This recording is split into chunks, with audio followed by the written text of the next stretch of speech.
Hello students, very good morning. आज हम investment decisions मतलब कैपिटल बजटिंग जो है उसका टॉपिक स्टार्ट कर रहे हैं।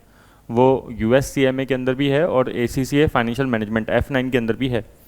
उसमें सबसे पहले स्टूडेंट्स आज हम डिस्कस कर रहे हैं नेट प्रेजेंट वैल्यू। हमने एन्युटी फैक्टर या फिर पीवी फैक्टर निकालना तो सीख ही लिया था पहले। आज हम एनपीवी मेथड जो है, आपने नाम सुना होगा, नेट प्रेजेंट वैल्यू, वो डिस्कस करते हैं। जब भी हम किसी प्रोजेक्ट में इन्वेस्ट करते हैं तो उसमें कोई ना कोई इनफ्लो आता है, उसकी हम प्रेजेंट वैल्यू निकालते हैं, उसमें से हम आउटफ्लो लेस कर देते हैं। तो present value of cash inflow minus present value of cash outflow करते हैं, तो जो हमारे पास रिजल्ट आता है उसे कहते हैं नेट प्रेजेंट वैल्यू, एनपीवी। जैसे एक एग्जांपल लेते हैं, एक प्रोजेक्ट है। प्रोजेक्ट मतलब एक प्लांट एंड मशीनरी मान लीजिए आप। हम एक प्लांट एंड मशीनरी परचेज करने जा रहे हैं जिसकी कॉस्ट है 1 लाख और उसकी लाइफ 4 साल है। हर साल का कैश इनफ्लो 50, 60, 10 और 30 थाउजेंड्स में दे रखा है आपको, और आपको बोल रहा है कि रिक्वायर्ड रिटर्न आपको चाहिए इस प्रोजेक्ट से 10% की, आपको एनपीवी निकालनी है। तो इसमें क्या करते हैं हम लोग, सबसे पहले पीवी फैक्टर निकालते हैं, प्रेजेंट वैल्यू फैक्टर। हमने इसको निकालना सीख रखा है, कैसे निकालेंगे।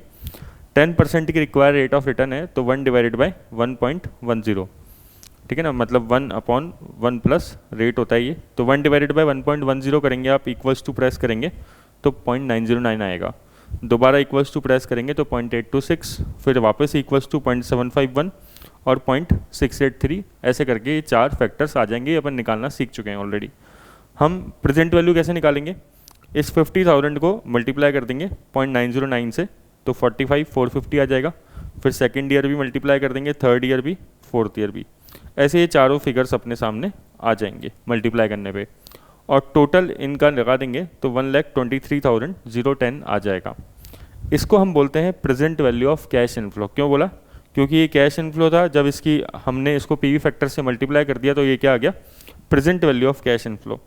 अब हमें क्वेश्चन में बोल रहा है नेट प्रेजेंट वैल्यू निकाल के बताओ, तो आप क्या करोगे, present value of cash inflow आई गया अपने पास, उसमें से कॉस्ट ऑफ असेट्स लेस कर दो। कॉस्ट ऑलरेडी प्रेजेंट वैल्यू पे होती है क्योंकि हम आज एक्सपेंडिचर कर रहे हैं 1 लाख का, तो हमारे पास नेट प्रेजेंट वैल्यू आ जाएगी 23,010 की।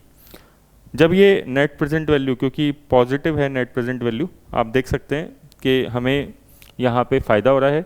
123,010 हमें टोटल मिल रहे हैं और कॉस्ट लग रही है 1 लाख की, तो हमें यहाँ पे नेट में बेनिफिट हो रहा है। तो क्योंकि जब एनपीवी पॉजिटिव होती है तो हम बोलते हैं प्रोजेक्ट शुड बी एक्सेप्टेड, मतलब प्रोजेक्ट को हमें करना चाहिए। ये होता है कैपिटल बजटिंग का एक बेसिक क्वेश्चन, एनपीवी निकालने का बहुत इंपॉर्टेंट होता है और बहुत सारे एग्जाम्स में यूज़ आता है। Thank you.